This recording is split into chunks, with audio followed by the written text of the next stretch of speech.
जय हिंद दोस्तों, स्वागत है आप सभी का संकल्प जीएस एकेडमी यूट्यूब चैनल में। आज हम आप लोगों के लिए लेकर आए हैं प्लांट मॉर्फोलॉजी से टॉप 30 क्वेश्चन। तो चलिए शुरू करते हैं बिना किसी देरी के। पहले ये जान लेते हैं कि पादपों की आकारिकी है क्या। पादप की आकारिकी ये है जो पेड़ पौधों को आकार प्रदान करता है, उसी को पादप की आकारिकी कहा जाता है। जैसे पादप आकारिकी में जड़, तना, पत्ती, फल, फूल आता है, उसी को पादप की आकारिकी कहा जाता है। तो पहला क्वेश्चन,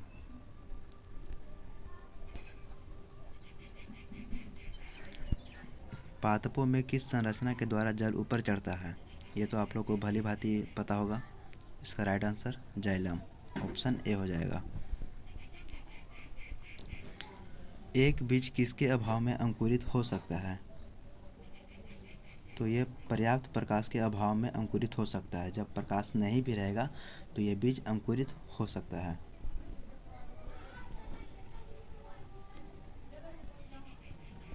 प्रकाश संश्लेषण की दर किस रंग के प्रकाश में सर्वाधिक होती है। यह लाल प्रकाश में सर्वाधिक होती है।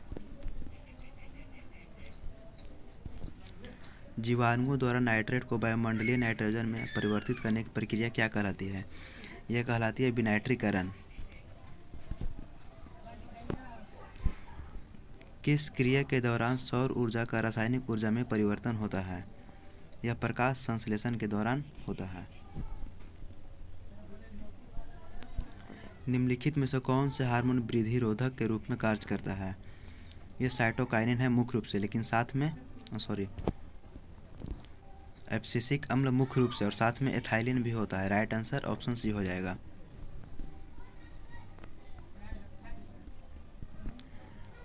पुष्पित पौधों के बीज किसके बने होते हैं। ये भ्रूण, खाद्य संग्रह तथा आवरण के बने होते हैं। प्रकाश संश्लेषण पादप कोशिका के किस कोशिकांग में होता है। यह क्लोरोप्लास्ट में होता है। यदि हम केंचुए अथवा जोंक पर नमक छिड़कते हैं तो वह क्यों मर जाते हैं। वह प्रासरण प्रघात के कारण मर जाता है। कौन सी फसल मिट्टी को अतिरिक्त नाइट्रोजन प्रदान करती है। मटर एक ऐसा फसल है जो मिट्टी को अतिरिक्त नाइट्रोजन प्रदान करता है। निम्नलिखित में से कौन सा तत्व पौधे के विकास के लिए अनिवार्य पोषक नहीं है। यह सोडियम पौधे के लिए अनिवार्य पोषक तत्व नहीं है। वर्मी कंपोस्ट क्या है। वर्मी कंपोस्ट है कार्बनिक जैव उर्वरक। कार्बनिक जैव उर्वरक है। किस पौधे को औषधीय भारतीय चिकित्सा कहा जाता है। यह आंवला को कहा जाता है। अफीम पौधे के किस भाग से प्राप्त किया जाता है। अफीम फूल या कच्चे फल के दूध से प्राप्त किया जाता है। अफीम एक चीज़ और, पोस्ता के कच्चे फूल से भी प्राप्त किया जाता है। सबसे पहले बनने वाले प्राथमिक जाइलम तत्व को क्या कहते हैं। इसे कहते हैं प्रोटोजाइलम।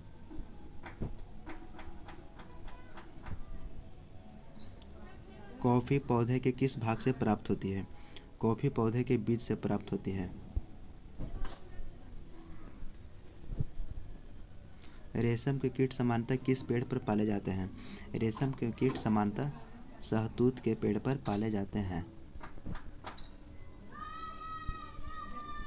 भूमि की उर्वरता को घटाने वाला जीवाणु कौन सा है। यह है थायोबैसिलस डिनाइट्रिफिकेंस, ऑप्शन सी। जीवाणु में प्रकाश संश्लेषण क्रिया में हाइड्रोजन तथा समानता कौन होता है। यह होता है H2S, हाइड्रोजन सल्फाइड। किस समूह के पौधों के जीवन चक्र में दो स्वतंत्र पीढ़ियों का एकांतरण होता है। यह होता है टेरिडोफाइटा में। वायु प्रदूषण के जैविक सूचक कौन होते हैं। वायु प्रदूषण के जैविक सूचक लाइकन होते हैं। जहाँ लाइकन उगा हुआ होता है वहाँ वायु प्रदूषण कम होता है।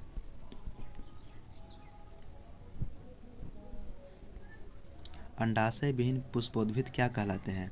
ये कहलाते हैं जिम्नोस्पर्म, अनावृत बीजी।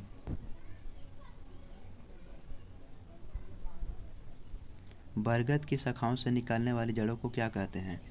इसे कहते हैं स्तंभ मूल।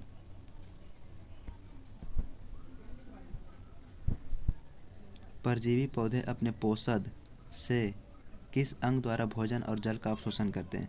यह चूस्कांग अंग द्वारा भोजन और जल का अवशोषण करते हैं। किस प्रकार के पौधों की जड़ों में द्वितीयक वृद्धि पाई जाती है? यह पाई जाती है एक बीजपत्री पौधों में, और द्वितीयक वृद्धि के लिए उत्तरदायी होता है कैम्बियम। नागफनी में पत्तियां किस रूप में रूपांतरित हो जाती हैं? यह कांटों में रूपांतरित हो जाती हैं।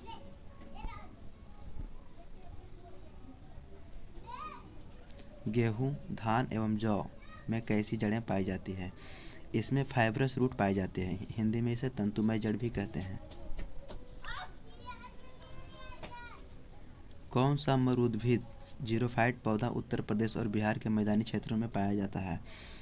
यह एकेसिया है जो उत्तर प्रदेश और बिहार के मैदानी क्षेत्रों में पाया जाता है। पुष्प का सहायक अंग किसे कहा जाता है? पुष्प का सहायक अंग बाह्यदल पुंज और दलपुंज को कहा जाता है। लास्ट क्वेश्चन, प्याज किसका परिवर्तित या रूपांतरित रूप है? प्याज तने का रूपांतरित रूप है।